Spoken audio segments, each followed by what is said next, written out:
Hello and welcome. I am Pravir Malik, and today I'm going to briefly present a light-based interpretation of Schrodinger's wave equation and Heisenberg's uncertainty principle with implications on quantum computation. This presentation is based on a paper submitted to the 2021 IEEE International IoT Electronics and Mechatronics Conference. The structure of this presentation is as follows. I will briefly go over the Copenhagen interpretation of quantum mechanics and its implications. I will then consider very briefly a model of light, and I have written extensively about this and presented at a previous conference, a previous IMtronics conference as well, so I'm not going to spend a lot of time on this. But I will then transition to the interplay between Planck's constant and the speed of light and its implications for reinterpretation of Schrodinger's equation and Heisenberg's uncertainty principle and their implications on quantum computation. And finally, I'll end with a brief summary. So in considering Copenhagen interpretation of quantum mechanics, the key point I want to bring out is that in this point of view, a quantum object exists in a number of superposed states until measured. The act of measurement itself will cause the quantum object to collapse into an observable state. And therefore, by definition, it will become impossible to really understand what's happening behind the quantum veil, because every time you try and measure, it's going to collapse into something that's observable. Yet quantum computation, the paradox is that quantum computation assumes knowledge of phenomena behind the quantum veil, which by definition, in this interpretation, you can never really know. Now, by contrast, in this model of light that I've presented before, you have multiple layers of light that can be thought of as multiple conceptual spaces. And the originating state is a conceptual space where light can be thought of as traveling infinitely fast, and that has an infinite amount of information. And then as a result of several quantizations, that information gets materialized so that four properties that animate light when it's traveling infinitely fast become four sets that are infinitely large. And then with a further precipitation, these four sets create infinite number of unique elements or functions. And then with another precipitation, those functions then animate everything that we experience when light travels at 186,000 miles per second, and that defines space, time, energy, and gravity. One of the key points in this model is that there's a persistent quantum level computation, so that whatever is materialized when light travels at speed 186,000 miles per second is a result of this arbitration between the various layers and the information precipitating due to quantization down to light traveling at 186,000 miles per second. Now, when we want to consider further the interplay between Planck's constant h and the speed of light c, then there are two equations that are useful for this. There's the well-known equation of energy of a packet that is related to Planck's constant and the frequency of light. And second is the speed of light itself related to the frequency and wavelength of light. And when you combine these two, it gives you a relationship where you can see an inverse proportionality between h, Planck's constant, and the speed of light. So if the speed of light is considered to be the upper bound of existence when light travels 186,000 miles per second, then h can be thought of as a lower bound of existence, and therefore fundamental to the way that matter will arise. So in this point of view, quanta can be perceived as a bridge mechanism that essentially allows subtle information in a conceptual space to materialize in this space where light is moving relatively slower at c. Now, as I mentioned, there's an inverse proportionality between H and C. So in this point of view, we can in fact intuit that H would be the binding factor of matter, so that in fact, if light were to travel faster than C, then H would become smaller, and instead of things materializing the way that they do, that binding factor would not be at that threshold level to allow particles to form, but perhaps we would have the existence of waves.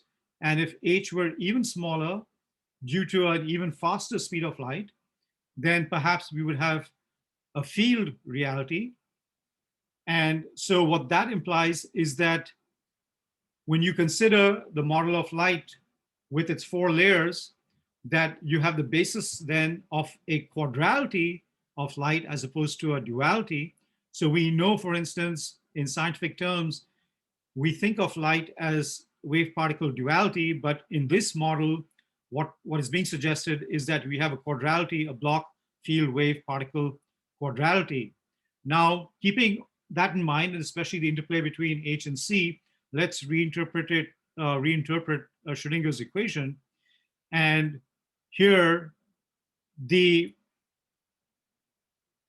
number I, which is an imaginary number, can be thought of as the interplay between this layer where light travels at C and the antecedent layers of light. When we think about the antecedent layers of light, then we know that C, or the speed of light, is faster than C, and therefore H has to become smaller. And so H over 2 pi is consistent with H becoming smaller. And when we think of the change in the wave function psi, then it only makes sense when you consider the antecedent layers and the fact that the binding factor becomes less than H.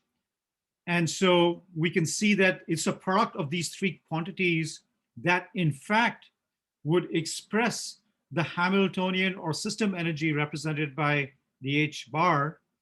And so here's a different interpretation of Schrodinger's equation based on a multi-layered model of light. Now, the implications for quantum computation are that Schrodinger's equation can be seen then as an arbitration that actually takes this some subtle information and computes it into existence at this material level. So quantum computation then becomes creative as opposed to solely constructive, simply because in a constructive approach, there's a regurgitation of programming-based instruction. But in this approach of a multi-layered model of light using Schrodinger's equation, the object of quantum computation is in fact something new. So it's creative as opposed to constructive. And if we go back to the model of light, we can see that in fact what is being created in this model is an enhancement or even a unique function that was specified by one of the meta layers of light. Now, when we think about Heisenberg's uncertainty principle, then typically this relates to quantities that are connected in such a way that it says that it's impossible to measure both of them accurately when light's traveling at speed c, simply because when you try and measure one, the other one becomes unmeasurable. And however, if we take these other two equations here, then we can also intuit that if the speed of light were to increase to some value c to the base q, then the uncertainty would approach zero. And if light were to travel infinitely fast, there would be no uncertainty. And what this interpretation is suggesting is that the boundary at Planck's constant order of magnitude 10 to the minus 34 that specifies the quantum layer or quantum veil is in fact creative because it's connecting this layer of physical reality where light travels at c with the antecedent layers. And from that point of view, the phenomena of quantum fluctuations takes on or becomes the byproduct of this kind of creative computation that's persistently occurring. Further, the phenomena itself can be related to this play of unique seeds of functions that can be posited as the formative force behind organization occurring when light's traveling at speed c. And finally, if we consider these three equations here, we can see that when light is traveling at speed c, then quantities such as position and momentum are in fact emergent. And so we can intuit that everything that arises at the layer where light is traveling at speed c is emergent rather than absolute, which again is consistent with the notion of a persistent computation that's persistently creating emergent phenomena. So some of the implications, just summarizing, are that the emergence of fundamentals means that quantum computation is basically creative. It further implies that the way to think about the uncertainty principle is that that meta function that's being materialized will remain what it is, but the specifics of how it materializes may vary, and that is what is in fact being pointed to by Heisenberg's uncertainty principle. And just to make a point, if you were to consider a hypothetical quantum computer constructed in a layer of light, a conceptual space where light's traveling infinitely fast, then we would see no uncertainty, basically because there's fewer influences arbitrating possibility. So in summary, we can see that what we're dealing with when we consider the Copenhagen interpretation is essentially a paradox, because the Copenhagen interpretation assumes quantum objects that exist in infinite number of superposed states.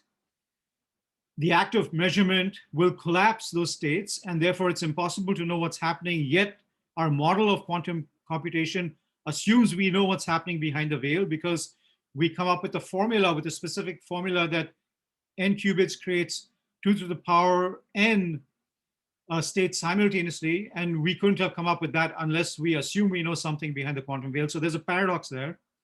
However, when we consider the model of light, then the notion of computation becomes different, because now it's not simply due to this extraordinary power that we assume exists behind the quantum veil, but it's due to a specific kind of precipitation from a layer where infinite information exists, becoming more and more material, and then materializing when h reaches a threshold value into forms that we recognize here. So the whole notion of computation takes on a different meaning and becomes essentially creative as opposed to constructive.